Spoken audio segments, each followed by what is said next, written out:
Doctor Cheema साहब, realistically क्या अंदाजे लगाए जा रहे हैं ईरान के पास, अगर लंबा ब्लॉकेड होता है या फिर कोई स्टेप्स लिए जाते हैं, स्टेटस को इवन बरकरार रहता है, कितने दिन तक सस्टेन कर सकता है ईरान ऐसी सूरत हाल में? देखिए, अगले दिन आपने देखा होगा कि ईरानी प्रेसिडेंट ने कहा था कि अपने जो एनर्जी जो है उसको सेव करें। ठीक है। अगर बल्ब चल रहे हैं तो उनको कम करें। तो इट मींस कि ये कोई इतना कोई फुल फ्रीडम तो नहीं है। आप in the middle of the war हैं और ईरान की लीडरशिप ने अपने लोगों को ये बताना शुरू कर दिया है कि आपका एक ब्लॉकेड है और उसके कॉन्सिक्वेंसेस होंगे।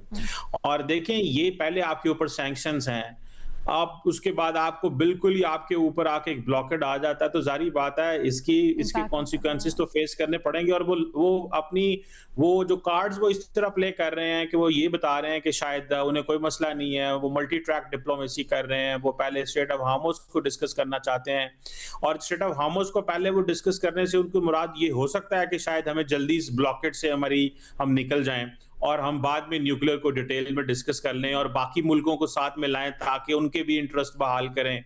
तो बेसिकली तो वो इस तरह की चीजें कर रहे हैं। अब ये लगता ये है कि ये कोई इतना आसान काम नहीं है ईरानी लीडरशिप के लिए और मुझे लगता है कि इसके उनको कॉन्सिक्वेंसेस जरूर बर्दाश्त करने पड़ेंगे। और अगर इसी सिचुएशन के अंदर जो सिचुएशन आपके वहां पे है, कोई एक नई प्रोटेस्ट की लहर ही शुरू हो जाती है, कोई ऐसी सिचुएशन बन सकती है जिसको अंडर एस्टिमेट नहीं करना चाहिए। गो के ईरान की लीडरशिप ने या वहां पे लोगों ने जितनी जानें दी हैं या फौज जिस तरह लड़ रही है बहादुरी के साथ, ऐसी सिचुएशन बन नहीं सकती। लेकिन कुछ भी कहा जा सकता है। आपने याद होगा कि पहली जब चीमा साहब, मैं चाहती हूँ आप इसका भी प्लीज अगर काउंटर आर्ग्यूमेंट दे सकें। यहाँ पर तीनों एनालिस्ट ने अपने अपने तरीके से इस बात का इजहार किया कि अमेरिका को बहुत जल्दी है। आपने सिर्फ ये कहा कि अमेरिका की पेशेंस को बहुत ज्यादा टेस्ट नहीं करना चाहिए। इसका मुझे लगता है कि आपने अगले दिन ट्रंप साहब का बयान सुना था कि हम वियतनाम कितनी देर रहे, हम इराक कितनी देर रहे, हम अफगानिस्तान कितनी देर रहे। देखिए, ट्रंप साहब ने कौन सा इलेक्शन लड़ना है अगली दफा जा, वो कह रहे हैं ना अभी मिड टर्म्स आ रहे हैं आगे। फखर दुरानी साहब ने कहा please feel free to interject जो भी जवाब देना चाहता है। जी डॉक्टर साहब। जी, मुझे नहीं लगता कि कोई, देखिए ये बातें तो बहुत सारी आ रही हैं, लेकिन मुझे लगता है कि ट्रंप साहब का जो माइंडसेट है वो यही है। ठीक है, मिड टर्म इलेक्शंस जरूर आ रहे हैं और वो अपने आप को लंबा किसी चीज में, वो एक्सेंट्रिक सी पर्सनालिटी है, वो ज्यादा देर की नहीं रहना चाहते। लेकिन मुझे लगता है कि उन्होंने ये बातें की हैं कि हम लंबा भी रह सकते हैं और मुझे ये लगता है कि ये कोई इतनी जल्दी खत्म होने वाली चीज नहीं है। और आई थिंक अमेरिकन रेडी होंगे इसके लिए। वो ट्रम्प इसकी शायद कॉस्ट देने को तैयार होंगे कि क्योंकि वो ईगोइस्टिक भी तो है। ये आपने बड़ा अहम जुमला कहा है। उमर चीमा साहब इसके ऊपर कुछ कहना चाह रहे थे। अलीना, वो एक मिलिट्री की कोटेशन है, वो कहते हैं कि your enemy is as scared as you are. जब आप एक बैटलफील्ड में होते हैं ना, तो दोनों साइड के अपने अपने खदशात मौजूद होते हैं और विन लूज सिचुएशन दोनों तरफ से होती है। ये कोई ऐसा नहीं है कि ट्रंप जो है वो बेनियाज है और या ईरानी बेनियाज हैं, दोनों के अपने चैलेंजेस हैं। अब ईरान को जो एक चैलेंज आ रहा है, एक तो इकोनॉमिक फ्रंट पे आ रहा है ना, जो एक उनकी नाकाबंदी हुई है। अभी जो पाकिस्तान ने भी उनको रास्ता दिया है कि बाहर से जो चीजें आपने इंपोर्ट करनी है वो वाया पाकिस्तान आपको मिल जाएंगी। लेकिन ये है कि जिसके जरिए जो उन्होंने पैसे बनाने हैं, कोई तेल बेच के, वो तो नहीं बेच पा रहे सर। लेकिन हम रशिया का फैक्टर इसमें भूल रहे हैं। अगर आप इकोनॉमिक्स की बात करें तो अभी जो रशिया का दौरा रहा है, फिर उन्होंने कहा है कि तिजारत में हम सपोर्ट कर सकते हैं, that is also very important. नहीं, लेकिन ये है कि दोनों, वो रशिया को क्या बेचेंगे? तेल बेचेंगे। ये तो नहीं, रशिया के पास तो अपने पास भी तेल है ना। ठीक है, सिर्फ रशिया तो सारे उनके मसाइल हल नहीं कर सकता। और फिर यह है कि कितनी देर आप उनसे लेंगे, ये भी एक चैलेंज है। दूसरा यह है कि ईरान को इंटरनली भी जो चैलेंजेस आ रहे हैं कि उनमें प्रो डील भी है, एंटी डील भी है। तो दोनों फैक्टर्स हैं। जहां तक ट्रंप की बात है या 10 दिनों की बात है, इसके बारे में कह तो रहे हैं, लेकिन जब से जंग शुरू हुई है तो हमने देखा है कि तब से ही कोई ना कोई प्रोजेक्शन तो होती आई है कि ये 1 हफ्ते की गेम है या 2 हफ्तों की गेम है। तो हु नोज, या यही है कि इवन डील हो रही थी तो हमें लग रहा था कि ये डील हो जाएगी। एब्सोल्युटली। लेकिन सर, आई थिंक ओवरऑल जितनी भी हमने डिस्कशन की है इन पिछले 2 महीनों के अंदर, एक जनरल ओपिनियन ये रहा है कि अमेरिका को इस मामले को निपटा के इससे बाहर निकलने में बड़ी जल्दी है। आई थिंक ये पहली बार डॉक्टर कमर चीमा साहब ने कहा है कि अमेरिका इसकी कीमत या ट्रंप इसकी कीमत चुकाने को तैयार हैं कि अगर इसमें लॉन्ग टर्म भी रहते हैं, अमेरिका को उस तरह से जल्दबाजी नहीं है जिस तरह से कैलकुलेट किया जा रहा है या अमूमी राय है। I think that is very refreshing. अगर इसके बारे में कोई काउंटर करना चाहता है इसको तो सलीम साफी साहब। चीमा साहब 1 मिनट रुकिएगा, सलीम साफी साहब कुछ कहना चाह रहे हैं।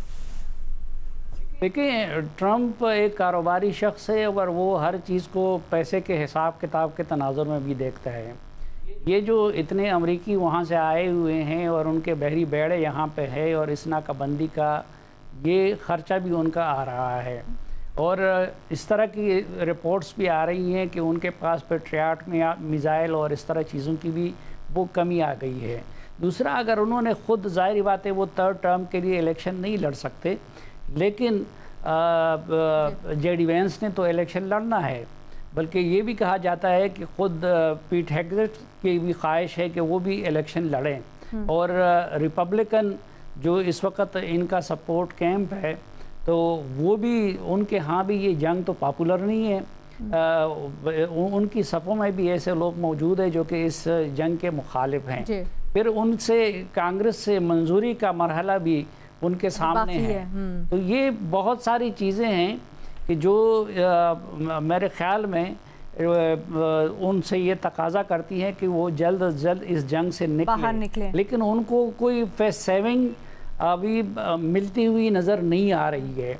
इसलिए आपने देखा कि इससे पहले भी वो शुरू में ख़ुद उन्होंने इस नीयत से ये जंग शुरू की थी कि ये 2-3 दिन की बात होगी, और उसके बाद वो मुख्तलिफ अवकात जो उनको, मैंने आपसे अर्ज़ किया कि गलत इतलात शायद अभी हम उसको जब कनेक्ट करते हैं एक दूसरे के साथ, कि वो कभी कहता था कि ईरानी भीख मांग रहे हैं और ईरानी मेरे मिन्नत कर रहे हैं और फलां हो रहा है, तो या तो उनको इतलात गलत मिल रही हैं और या फिर ये है कि ख़ुद उनका दिमाग जो है वो सही जगह पे नहीं है।